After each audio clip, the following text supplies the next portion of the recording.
waking up early, pushing through pain, doing what you hate over and over again. You believe that if you're not consistent, it means one thing: you are weak. But that belief is not just wrong, it's dangerous. Because it keeps you trapped in a cycle of guilty frustration and self-sabotage. The truth is much deeper. And once you understand it, you stop fighting yourself and start winning instead. Your brain was not built for discipline, it was built for survival. For thousands of years, your ancestors didn't need morning routines or productive systems. They needed to stay alive.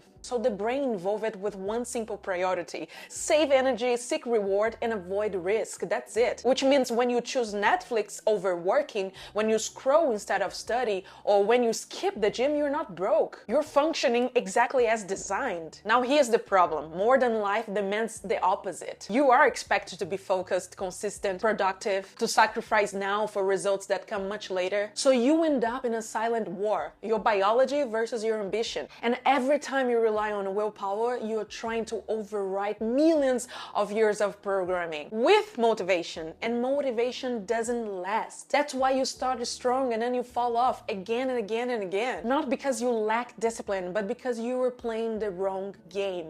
The people you think are disciplined, they are not stronger than you. They just stopped relying on force and started using design. They don't fight their brain, they work with it. Think about it. If your phone is next to you, notification on, distraction wins. If junk food is visible, you eat it. If your bed is warm and your alarm is easy to snooze, you stay there. Not because you're weak, but because your environment is deciding for you. So here's the shift. Pay attention.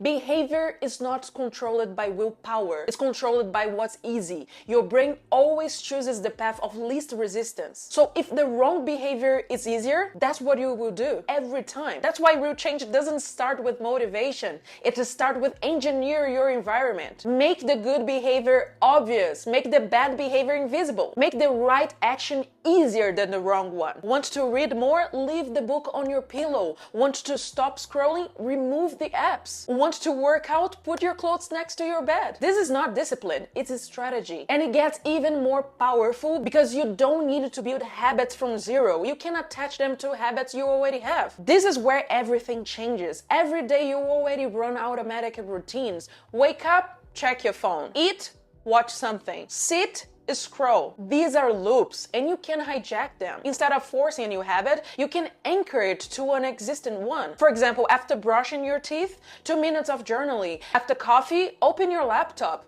After sitting down, start your tasks. You remove it, the hardest part is starting. And once you start, momentum takes over. Now here's something most people misunderstand. Procrastination is not laziness, it's a feedback. It's your brain saying it's too hard, too unclear, too unrewarding. So instead of blaming yourself, fix the system. Make it obvious, make it attractive, make it easy. Shrink the habit, lower the friction, add a reward. Because when something feels easy and rewarding, you don't need discipline. You just do it. You don't need to love the process. You don't need to feel motivated. You don't need to be inspired every day. You just need to make the right action inevitable. The most consistent people don't rely on feelings. They remove choice. They decide it in advance. They build systems that work even when they don't feel like it. So on the hard days, they don't negotiate it, they execute. Because it's no longer a decision, it's just what they do. And at some point, something shifts. You stop asking, do I feel like it? And you start thinking,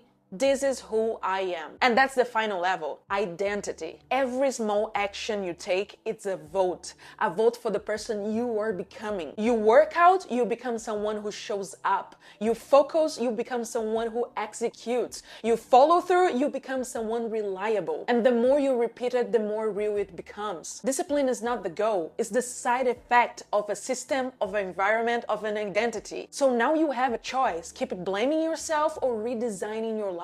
Stop waiting to feel ready. Stop chasing motivation. Start building a system that works for you. Because once you do, consistency stops being hard and success stops being random. So tell me, what's the first habit you're going to redesign today? Write it down below. Because that decision, that's your first step. And if you want more videos like this, videos that show you how to build a life where you don't need permission to live on your own terms, make sure to subscribe to this channel. I will be sharing more real stories, real strategies, and real steps to help you design a life that actually feels like yours. See you on the next video. Bye!